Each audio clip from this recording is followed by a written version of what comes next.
Good morning, student. In last lecture, we have to see the oscillation. In this oscillation topic, we have to completed second pendulum, magnets vibrating in uniform motion. Today, we have to discussing new topic, that is superposition of waves. You have known some different types of the waves like water waves,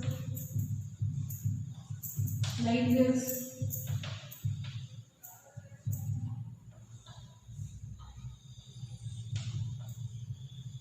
mechanical waves,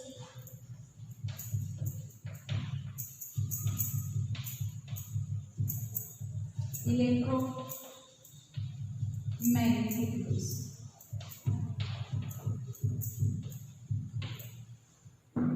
We have to know about the sound waves, light waves, water waves, mechanical waves, electromagnetic waves. Friend, we have to study about this mechanical wave. Mechanical waves means what? Mechanical waves. A mechanical wave is a disturbance produced in an elastic medium due to periodic vibrations of particles of the medium about their respective mean position. Means mechanical wave म्हणजे काय सांगितलं? Disturbance produced in an elastic medium. Here we have to take one example, that is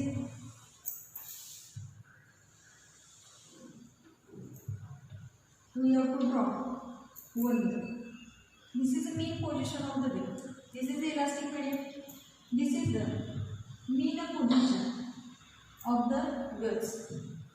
When we have to disturbance produced in that of the string or mean position, then here wave is produced.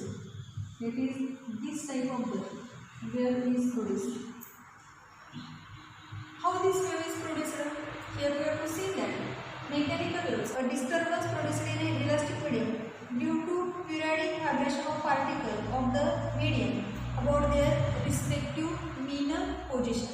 That is, here this particle, that is this waveform, due to the vibrations of the particle, that type of the vibrations of the particles, these particles move and forms the wave. Here we have to see that this first particle transfers energy to the neighboring atom. This neighboring atom transfers the energy to the neighboring atom. That is, each particle transfers energy to their neighboring particle and forms a nature like a wave. That is, here we have to see that in this process, energy and momentum are transferred from one particle to the another particle. That is, one point to the another, but there is no transfer of matter or particles of the medium in which the wave is traveling. Means काय सांगितलं? इथं प्रत्येक particle काय करायला आहे? शेजारच्या neighbouring पार्टिकलला energy फक्त transfer करायला. जिथे एनर्जी काय झाली? ट्रान्सफर झाली. कशी ट्रान्सफर झाली? From one point two the another point. मात्र इथं ॲक्च्युअल त्या ठिकाणी पार्टिकल मूव्ह झाला का? पार्टिकलने आपली जागा सोडली का? जागा सोडलेली नाही. फक्त तो काय केला? जी एनर्जी पजेस केलेली ती एनर्जी नेबरिंग ॲटमला काय केली? त्या ठिकाणी ट्रान्सफर केली. आणि म्हणून तिथं सांगितले there is a no transfer of particle of the medium in which the wave is traveling. Another type of the wave which is known as the electromagnetic waves. Another waves we have to see electromagnetic waves. We have to see the light waves are the electromagnetic waves. Electromagnetic waves means that the electromagnetic waves do not require material medium for their propagation. म्हणजे electromagnetic wave जेव्हा मीडियममध्ये travel होणार आहे तेव्हा त्याला कुठल्याही material मीडियमची गरज असणार नाही. म्हणजेच electromagnetic waves do not require material medium for their propagation. That is these waves are also called as non mechanical waves. And therefore we have to take one example of the electromagnetic waves. It is a sound waves. Sound waves, when we have to take these sound waves, that is which are mechanical waves, their properties and various phenomena like echo, reverberation, Doppler effect related to these waves we have to see in the earlier class. In this chapter, the disposition of the waves, we have to study the mechanical waves, principle of superposition of waves, various phenomena like formation of stationary waves, beats, and their application. So, first we have to discussing the first point, that is a progressive wave. We have to see ripples created on the surface of water when a stone is dropped in it. म्हणजे काय, जेव्हा आपण एखाद्या नदीच्या काठाला गेलो असेल किंवा नदीच्या ठिकाणी गेलो असेल किंवा नदी पाहायला गेलो असेल किंवा एखाद्या शेतामध्ये गेल्यानंतर आपली विहीर असते किंवा एखाद्या तळ्याच्या ठिकाणी गेलो असेल, त्यावेळी आपल्याला काय दिसते, we have to seen the silent nature of the water. जे आपण त्या म्हणतो पाणी किती संत वाहत आहे. मग आपण गप्प बसतो का? नाही. आपल्याला एखाद्या कुणाला तर उसळ येते किंवा काय करतो आपण, तिथे एखादा दगड पडले असतो तो घेतो आणि काय करतो, त्यात टाकतो. म्हणजे काय केलो आपण, तो जे संत वॉटर आहे त्याला आम्ही काय केलं, डिस्टर्बन्स केलं. बरोबर आहे. म्हणजे डिस्टर्बन्स केलं म्हणजे त्याला अडथळा आणला. आणि मग अडथळा आणल्यानंतर आपल्याला काय येतं की जेव्हा आपण पाण्यामध्ये दगड टाकतो, बरोबर आहे, when we have to drop the stone, काय केलं त्या ठिकाणी वॉटर काय होतं, त्या ठिकाणी डिस्प्लेस्ड होतं. म्हणजे वॉटर काय करते, जिथं सेंटरला पडलेलं असते तिथे आपल्याला एक छोटासा गोल दिसतो आणि मग तो गोल हळूहळू काय होत जातो, त्या ठिकाणी इन्क्रीज होत जातो. म्हणजे काय, तर आपण इथं नेचर घेतलं, हे वॉटर घेतलं आणि ह्या वॉटरमध्ये pen we have to drop काय केलं, त्या ठिकाणी स्टोन काय केलं आपण इथं टाकलं. पडल्यानंतर काय दिसते की सुरुवातीला we have to see one काय दिसतो, त्या ठिकाणी सेंटर. हा सेंटर आहे तसाच दिसतो का? नाही. लगेच विदिन अ मिनिट वॉटर काय होते, असं डिस्प्लेस होत जातं. बरोबर आहे. म्हणजे आम्हाला जे नेचर इथं सेंटर दिसत असतं असं तिथं सर्कल दिसतं का? नाही. फक्त रिपल्स त्या ठिकाणी प्रोड्यूस झालेले दिसतात. म्हणजे काय, the water is displaced locally fair the stone actually falls in water. The disturbance slowly spreads and distance particles get disturbed from their position of rest. म्हणजे काय सांगितलं की इथं जे आहे, हा पहिला पार्टिकल जिथं स्टोन पडलेला आहे तिथला फर्स्ट पार्टिकल काय होणार आहे, डिस्टर्ब होणार. आणि डिस्टर्ब झाल्यानंतर तो काय होणार आहे, किती एनर्जी आहे ती मिळालेली एनर्जी त्याच्या नेबरिंग पार्टिकलला देणार. म्हणजे नेबरिंग पार्टिकल कसं असणार आहे, रेस्ट कंडिशनला असणार. म्हणजे तो त्याला दिला तर हा परत काय झाला, डिस्टर्ब झाला. परत तो काय करणार आहे, ती गिवन एनर्जी पुन्हा त्याच्या नेबरिंग पार्टिकलला देणार, की जो कसं असणार आहे, रेस्ट आहे. म्हणजे असं ईच पार्टिकल काय करणार आहे, continuous transfer the energy from one particle to the another particle. म्हणून सांगितले the disturbance slowly spreads and distance particle get disturb from their position of rest. The wave disturbs the particles for a short duration during its path. हा disturbance कुठंपर्यंत produce झालेला असतो की very short duration, थोड्याशा कालावधीत. तुम्ही दगड टाकल्या जर बघितलं लगेच रिपल्स प्रोड्यूस होतात, ती वेव्ह हळूहळू स्लोली काय होते, मूव्ह होत जाते आणि एका ठिकाणी ती काय होते, डिसअपिअर होते. म्हणजे ही मुवमेंट कशी असते, शॉर्ट ड्युरेशनसाठी त्या ठिकाणी असते. आणि म्हणून सांगितले this particle oscillate about their position of rest for a short time. म्हणजे हे सगळे पार्टिकल्स काय करतात, त्या ठिकाणी ऑसिलेट होतात अबाउट देअर काय सांगितले, position of rest for a short time. They are not bodily move from their respective position. म्हणजे इथं प्रत्येक पार्टिकल बॉडीली मूव्ह झाला का, त्यानं स्वतःची जागा सोडली का, नाही सोडली. त्यानं काय केलं, फक्त आपण पजेस केलेली एनर्जी नेबरिंग पार्टिकलला दिली, नेबरिंग पार्टिकलनं पजेस केलेली एनर्जी त्याच्या नेबरिंग पार्टिकलला दिलं. अशी एनर्जी काय ट्रान्सफर झाली, from one particle to the another particle. Actual motion of particle does not takes place. म्हणजे तिथनं पार्टिकलनं स्वतःची जागा हलवलेली नाही. म्हणजे इथं गरजेचं काय आहे, तर वेव्ह प्रोपोगेट व्हायचं असेल तर मटेरियल मीडियम काय पाहिजे, त्या ठिकाणी नेसेसरी पाहिजे. मग पुढं सांगितलंय this disturbance caused by the stone is actually wave pulse. म्हणजे हा स्टोनमुळे जो डिस्टर्बन्स प्रोड्यूस झाला, तो डिस्टर्बन्स प्रोड्यूस झाला हा ॲक्च्युअली कशा आहे, त्या ठिकाणी वेव्ह पल्स आहे. आणि it is a disturbance caused locally for a short duration. आणि हा जो वेव्ह प्रोड्यूस होण्याचा कालावधी जो आहे तो कसा आहे, त्या ठिकाणी शॉर्ट ड्युरेशनचा आहे. आणि म्हणून आपल्याला डेफिनेशन माहीत आहे, a wave in which the disturbance produced in the medium travels in a given direction continuously without any damping and काय सांगितलं, त्या ठिकाणी ऑब्स्ट्रक्शन. म्हणजे वेव्ह जी प्रोड्यूस होणार आहे ती वेव्ह प्रोड्यूस होत असताना ती ट्रॅव्हल ज्या मीडियममधून होणार आहे ते डायरेक्शन कशी असणार आहे, कंटिन्युअसली असणार आहे विदाउट एनी डॅम्पिंग. डॅम्पिंग म्हणजे काय, जर आपण बघितलं की आपण जर झोका घेतला, म्हणजे आपण झोक्याचं एक्झाम्पल घेतलं किंवा ढोलकाचं घेतलं, हा दोलकाला काय केलं आपण इथून डिस्प्लेस केलं, एकदाच डिस्प्लेस करायचं, एकदा डिस्प्लेस जरी केलं तर काय होणार आहे, सुरुवातीला त्याचा अँप्लिट्यूड कसं असणार आहे, मॅक्झिमम असतं. परत आपण त्याला फोर्स अप्लाय करायचा किंवा त्याला धक्का द्यायचा नाही, एकदाच रिलीज करायचं. एकदाच रिलीज केल्यावर काय असणार, तो मॅक्झिमम वेलॉसिटी जाणार किंवा त्याचा अँप्लिट्यूड मॅक्झिमम होणार आणि हळूहळू त्याचे अँप्लिट्यूड काय होत जाणार आहे, कमी कमी कमी कमी कमी होत जाणार नाही. म्हणजे काय झालं, ॲम्प्लिट्यूड गेट्स काय सांगितलं त्या ठिकाणी, बिकम्स त्या ठिकाणी स्लोली होते. त्या पोझिशनला काय म्हणायचं आपण, डॅम्पिंग पोझिशन असं त्या ठिकाणी म्हणणार आहे. डम्पिंग अँड काय सांगितलं आहे, ऑब्स्ट्रक्शन, अडथळा त्या ठिकाणी येणार नाही. From one particle to the another that is a progressive wave और काय म्हटलं त्याला त्या ठिकाणी ट्रॅव्हलिंग वेव्ह असं म्हटलेलं आहे. The sound wave which is a pressure wave consisting of compression and काय सांगितलं तिथं rarefaction travelling along the direction of propagation of the waves. आता what is mean by compression आणि रेअरफॅक्शन, आपण हा फेनॉमेनॉन बघितलेला होता, compression and रेअरफॅक्शन.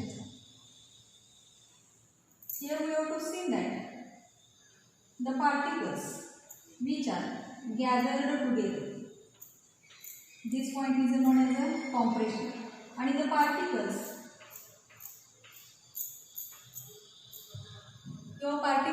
separated from each other, this point is the rarefaction. Then we have to see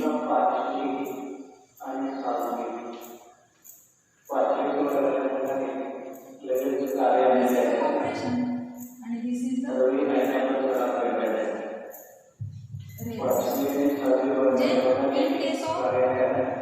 In case of progressive or catalytic sound, we have to see compression and rarefactions are alternately produced. Compression means the particles are gathered together and rarefaction means the particles are separated from each other. Then we have to see the properties of progressive waves.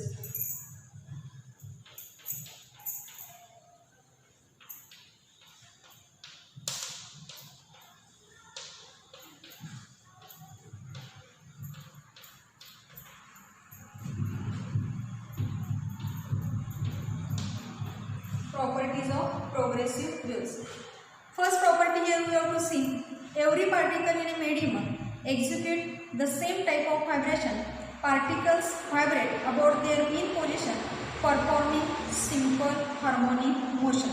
So इथे काय सांगितलं, every particle in a medium executes the same type of the vibration आणि particle vibrate about their mean position performing simple harmonic motion. Then we have to draw.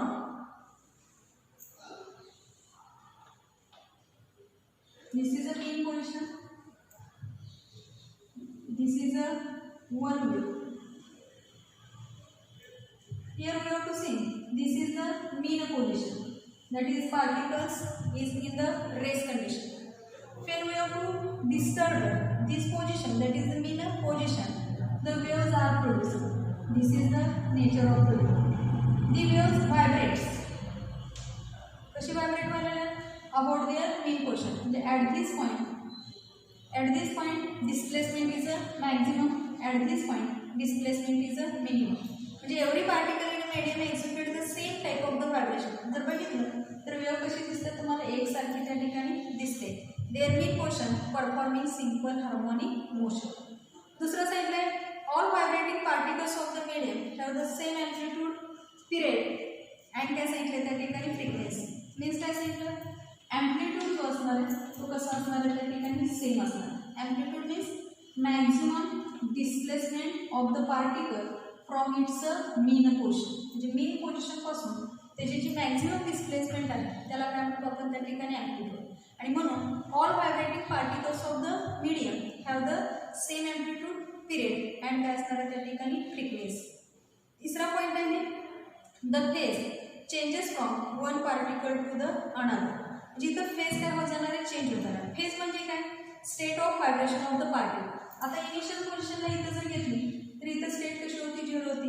इथून जर तुम्ही बघितला हळूहळू का होत गेल्या त्याची स्टेट या ठिकाणी चेंजेस होत गेल्या. फेज कशी होत गेल्या, चेंजेस होत गेल्या from one particle to the another particle. म्हणजे पार्टिकल इथं जर इथं जर असेल तर त्याची फेज इथं मिळाली, इथं पार्टिकल गेला, पार्टिकलची फेज काय होत गेली, इथं चेंजेस होत गेली. म्हणजे अशा फेजेस काय होत जाणार आहे, त्याच्यात चेंजेस होत जाणार आहे. From one particle to the काय सांगितले अनदर. पुढे सांगितलंय no particle remains permanently at a rest. Each particle come to rest momentary while at the extreme position of the vibration. म्हणजे काय सांगितलं, no particle remains permanently at rest. म्हणजे कोणताच particle permanently rest कंडिशनला असणार नाही. प्रत्येक पार्टिकल कम्स काय करणार आहे, रेस्ट म्हणजे स्थिर होण्याचा प्रयत्न करणार आहे. किंवा while at the extreme position of the vibration. जी टोकाचं जाग असेल म्हणजे इथं गेल्यानंतर आता इथं भेटलं मग स्टार्टिंग पोझिशन त्याची रेस्ट कंडिशन होती आणि आपण एक्स्ट्रीम घेतली तर at this point the point becomes काय झाला, त्या ठिकाणी 0 झाला. म्हणजे पार्टिकलची डिस्प्लेसमेंट कशी झाली, त्या ठिकाणी 0 झाली.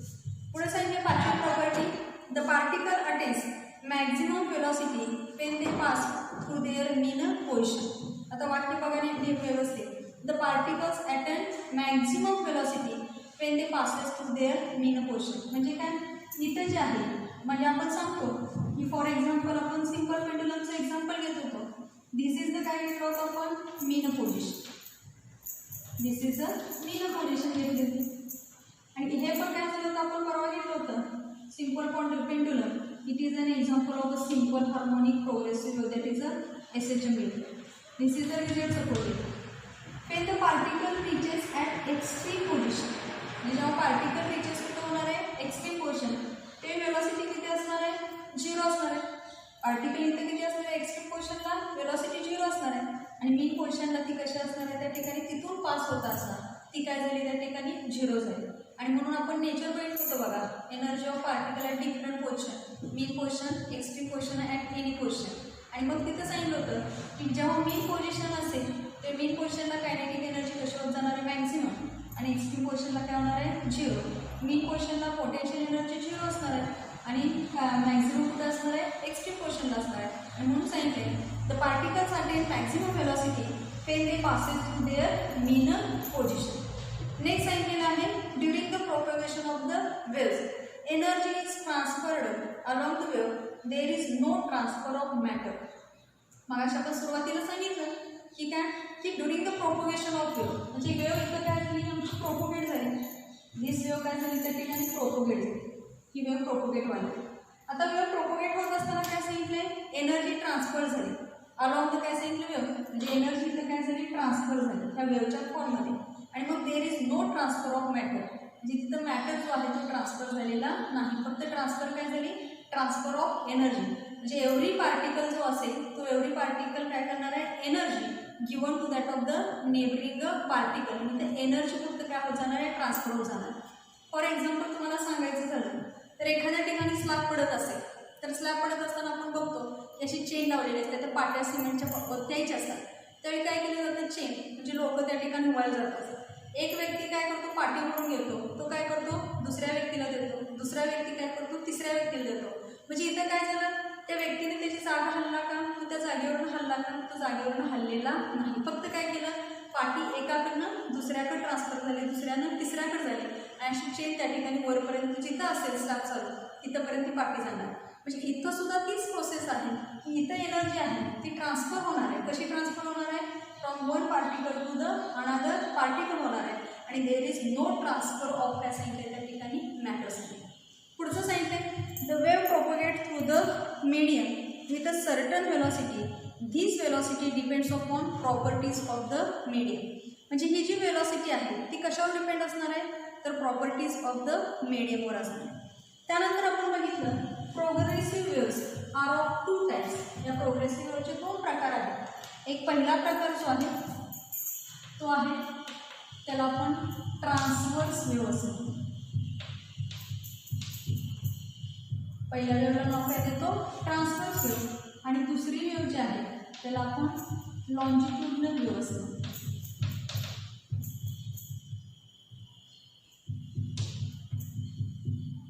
दुसरी वेव्ह कुठली आहे त्या ठिकाणी, लॉन्जिट्युडनल वेव्ह असं त्या ठिकाणी म्हटलेलं आहे.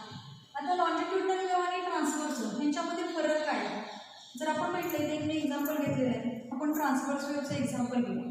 ट्रान्सवर्स वेव्हमध्ये घेतला की हा जो आहे तो आमचा रिजिड सपोर्ट असतो. जसं आपण सिंपल पेंडुलम म्हणत होतो ना तसा हा रिजिड सपोर्ट घेतो. We have to taken one string आणि one end of the string is attached, हे स्ट्रिंगचं काय केलं आहे, एक टोक या ठिकाणी काय केलं अटॅच केलं आणि रिमेनिंग टोक काय आहे त्या ठिकाणी स्ट्रिंगचा अनदर एंड काय त्या ठिकाणी फ्री आहे. आता हा काय करणार आहे आपण, दिस इज अ मेन पोर्शन झालं. आता आपण हा जो आहे ही स्ट्रिंग आम्ही काय करणार आहे अप अँड डाऊन पोझिशनला काय करणार आहे मूव्ह करणार. When we are to moving this काय केलं त्या ठिकाणी string in up and down position म्हणजे आपण केलं त्यावेळेला इथं काय होणार आहे वेव्ह प्रोपोगेट. वेव्ह काय झाली हो प्रोपोगेट. आता वेव्हचं नेचर कसं आहे की we are to moving the particle in up and down position आणि आपण अशा पद्धतीने ही मूव्हिंग करणार आहे आणि ज्यावेळी आमची वेव्ह प्रोपोगेट होणार आहे, वेव्ह प्रोड्यूस होणार आहे किंवा प्रोपोगेट होणार आहे ती कशी असणार आहे त्या ठिकाणी परपेंडिक्युलर असते. बरोबर आहे. म्हणजे प्रोपोगेशन वेव्ह जे आहे ते मोशन ऑफ पार्टिकलला जो आपण घेतला म्हणजे व्याख्या काय सांगू शकतो इथं, the wave in which the particles of the medium vibrate in a direction perpendicular to the direction of propagation of the wave. कळालं. आम्ही काय केलं वेव्ह त्या ठिकाणी ही स्ट्रिंग जी आहे ती वर खाली केली. जेव्हा आपण वर खाली केली म्हणजेच काय केलं डिस्टर्बन्स प्रोड्यूस केला. डिस्टर्बन्स प्रोड्यूस केला म्हणजे त्या ठिकाणी काय झालं वेव्ह प्रोड्यूस झाली, वेव्ह निर्माण झाली. आणि वेव्ह कशी निर्माण झाली तर ही वेव्हची प्रोपोगेशन ऑफ वेव्ह आहे. जे वेव्ह मूव्ह होत जाणार आहे ते कसे असणार आहे, the wave in which the particles of the medium vibrate in a direction perpendicular to the direction of propagation of the wave. जे आपण जे मोशन करणार आहे त्याच्याबरोबर त्याला ती कशी असणार आहे प्रोपोगेशन वेव्ह परपेंडिक्युलर असणार आहे. आणि मग आपण बघितलं की ह्या ट्रान्सव्हर्स वेव्हमध्ये काही पार्ट आपल्याला अप्पर पार्ट जो दिसतोय तो टेकडीसारखा दिसतोय आणि काही पार्ट काय दिसतोय त्या ठिकाणी खोलदरीसारखा दिसतो. आणि जो हा पार्ट आहे त्या पार्टला आम्ही काय म्हणणार आहे, हा जो वरचा पार्ट दिसतो त्याला तुम्हाला सगळ्यांना माहीत आहे, याला आम्ही काय म्हणतो त्या ठिकाणी नाव देतो this is known as a crest. याला काय म्हणतो क्रिस्टल. आणि हा जो भाग आहे इट इज नोन एज काय म्हणतो आपण त्या ठिकाणी ट्रफ असतो. बरोबर आहे. म्हणजे क्रिस्ट आणि ट्रफ अल्टरनेटली काय होत जातात प्रोड्यूस. हा क्रिस्टल झाला की नंतर कोण येणार ट्रफ, ट्रफ झाल्यानंतर कोण येणार क्रिस्टल, क्रिस्टल झाल्यानंतर कोण येणार आहे त्या ठिकाणी ट्रफ. आणि मग सांगितले in a transverse wave vibration of particles are perpendicular to the direction of propagation of wave and produces crest and troughs in their medium of काय सांगितलं त्या ठिकाणी ट्रॅव्हल. म्हणजे जो वेव्ह प्रोपोगेट होणार आहे ते अल्टरनेटली काय होत जाणार आहे क्रिस्ट अँड ट्रफ्स काय होत जाणार आहे त्या ठिकाणी प्रोड्यूस होत जाणार आहे. त्यानंतर आम्ही जो घेतलेला आहे दुसरी वेव्ह आपण इथे कन्सिडर केली. दुसरी कोणती वेव्ह आहे, इट इज अ लॉन्जिट्यूडनल. आता लॉन्जिट्यूडनल वेव्ह म्हणजे काय, मग अशा आपण एक्झाम्पल घेतलं होतं की साऊंड वेव्हचं, त्याच पद्धतीने घेऊया. नसेल तर आपण एक एक्झाम्पल दुसरं घेऊ. आपण एक स्प्रिंग घेतली, ही स्प्रिंग आपण घेतली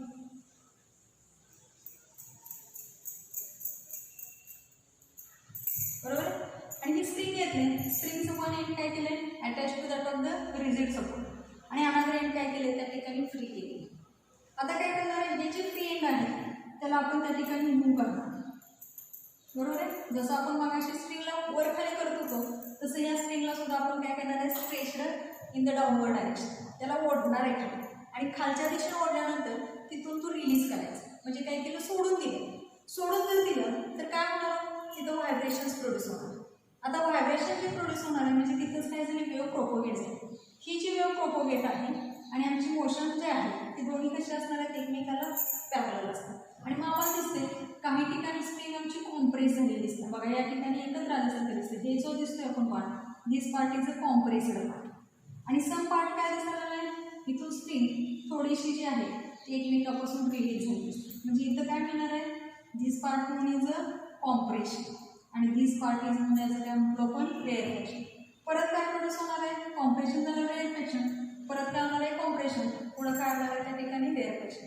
म्हणजे इथं जी मागाशी सांगितली व्याख्या आपण ट्रान्सव्हर्स वेव्हची त्याच्यामध्ये कसं होतं द मोशन ऑफ पार्टिकल जे आहे किंवा the wave in which particles vibrate in a direction perpendicular to the direction of propagation of the waves. आणि इथं काय होणार आहे the wave in which the particles of the medium vibrate in a direction parallel, दोघांची दिशा कशी आहे त्या ठिकाणी सारखीच आहे parallel to the direction of the propagation of the waves.